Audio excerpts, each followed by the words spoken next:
Hello gamers, this is Si, and welcome back to Which Way Games. Now, what does blast processing actually do?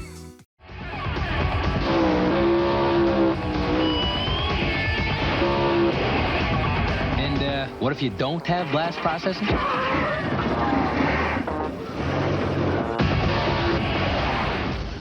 Wow, now that's quick. And with that being said, let's get on with the video.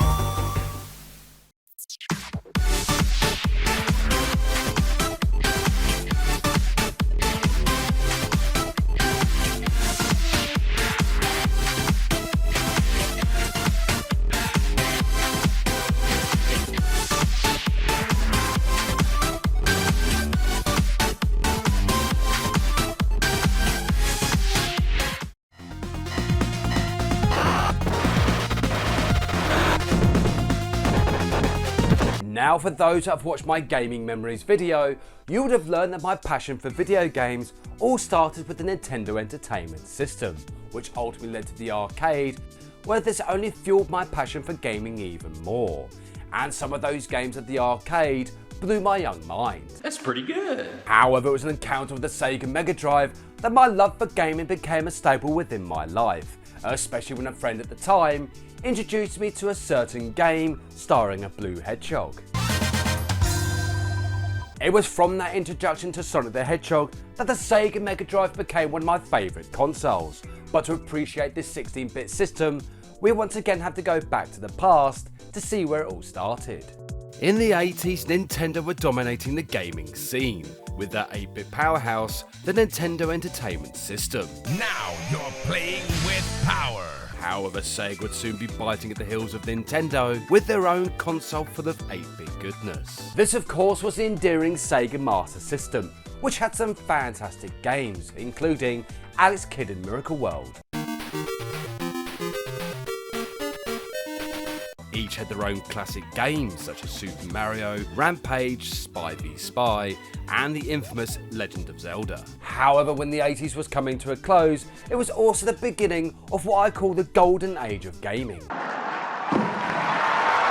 In this illustrious period of video games, 8-bit went to 16-bit, and with it, the introduction of the Sega Mega Drive.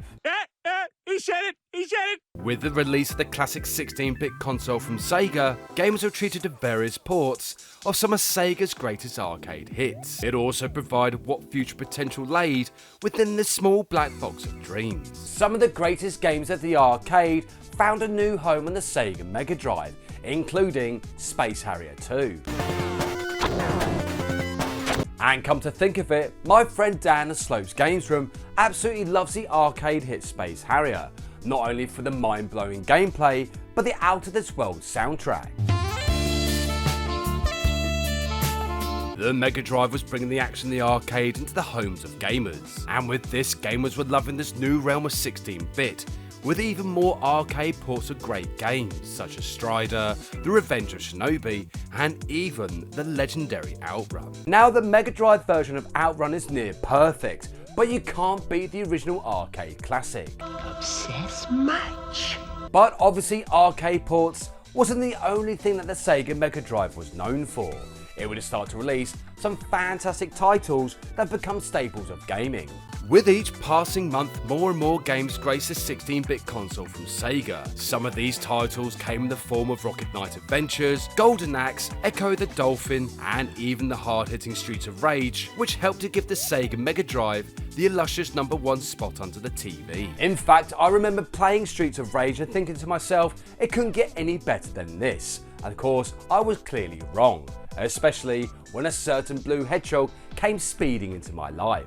Now Sonic the Hedgehog is one of the biggest gaming icons of all time, alongside Super Mario. And the escapades of the Blue Speedster and the Mega Drive are part of what made the 16-bit era the golden age of gaming. Sonic the Hedgehog was the beginning of the battle against Dr. Robotnik, and although fun to play, Sonic 2 was much better, perhaps even being the best sequel of all time. It's so beautiful!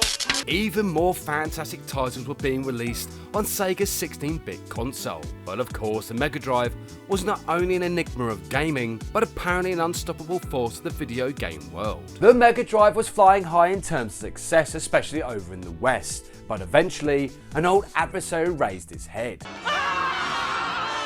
Nintendo were back with their own 16-bit console known as the Super Nintendo. Would this mean the end of the Mega Drive's success?